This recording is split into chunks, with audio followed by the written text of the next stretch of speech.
হচ্ছে 10 তারিখ পর্যন্ত আপনারা নিজের দোকান সরিয়ে নেবেন। 11 তারিখের পর থেকে যে কোনো সময় আমাদের আসবো, তারপর আমাদের যে কার্যবাহী সেটা আমরা করবো। সমুদ্রগড় রেলবাজার এলাকায় অবৈধ দখল উচ্ছেদের নোটিশ, উদ্বেগে কয়েকশো পরিবার ও ব্যবসায়ী।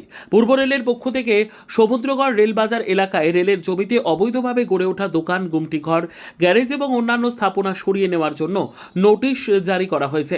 বৃহস্পতিবার দুপুরে রেলওয়ে প্রোটেকশন ফোর্স বা আরপিএফ এবং গভর্নমেন্ট রেলওয়ে পুলিশ বা জিআরপির কর্মীরা ঘটনাস্থলে উপস্থিত হয়ে বিভিন্ন জায়গায় উচ্ছেদ সংক্রান্ত নোটিশ টাঙিয়ে দেন। নোটিশে আগামী 10 জুলাই 2026-এর মধ্যে সংশ্লিষ্ট জমি সম্পূর্ণ খালি করে দেওয়ার নির্দেশ দেওয়া হয়েছে। স্থানীয় সূত্রে জানা গিয়েছে, দীর্ঘদিন ধরে রেলের জমিতে অসংখ্য দোকান, গুমটি ঘর, গ্যারেজ এবং বসতবাড়ি গড়ে উঠেছে। ওই এলাকায় প্রায় 350-এরও বেশি মানুষের কর্মসংস্থান এই ব্যবসাগুলোর উপর নির্ভরশীল। পাশাপাশি বহু পরিবার বছরের পর বছর ধরে সেখানে বসবাস করে আসছে। রেলের এই উচ্ছেদ নির্দেশের ফলে ব্যবসায়ী ও বাসিন্দাদের মধ্যে চরম উদ্বেগের সৃষ্টি হয়েছে। এলাকার ব্যবসায়ীরা জানান, হঠাৎ করে উচ্ছেদের নোটিশ পাওয়ায় তাদের ভবিষ্যৎ নিয়ে অনিশ্চয়তা তৈরি হয়েছে। অনেকেই ছোট ব্যবসার মাধ্যমে পরিবার চালান। নির্দিষ্ট সময়ের মধ্যে দোকান বা ঘর সরিয়ে নিতে হলে তাদের বড় ধরনের আর্থিক ক্ষতির মুখে পড়তে হবে বলে আশঙ্কা প্রকাশ করেছেন।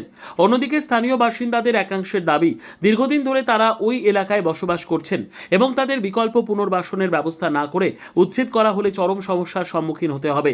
রেল কর্তৃপক্ষের তরফে জানানো হয়েছে, রেলের জমি অবৈধ দখলমুক্ত করার লক্ষ্যেই পদক্ষেপ নেওয়া হয়েছে। নির্ধারিত সময়সীমার মধ্যে জমি খালি না করলে পরবর্তী সময়ে আইনানুগ ব্যবস্থা গ্রহণ করে উচ্ছেদ অভিযান চালানো হতে পারে।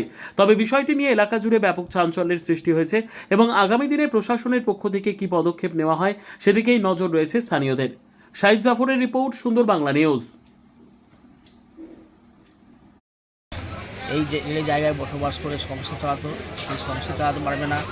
মানুষ একটা দুঃখের মধ্যে, কষ্টের মধ্যে জীবনযাপন করতে হবে এবং এই যা পরিস্থিতি হচ্ছে তাতে করে গোটা নরসদপুর এলাকার মধ্যে একটা ব্যবসায়ী জায়গা ছিল, মানুষ করে খাওয়ার রাস্তা ছিল, সেই রাস্তা কিন্তু কর্মহীন করবে। অনেক মানুষ কিন্তু দুঃখের মতো দিন যাবে। এটা কোন জায়গা? এটা সমুদ্রগড় এলাকা। আচ্ছা, আপনার দোকান রয়েছে? না, আমার একটা ছোট্ট পার্টি অফিস রয়েছে। আচ্ছা, কী নাম? আমার নাম কাউসার।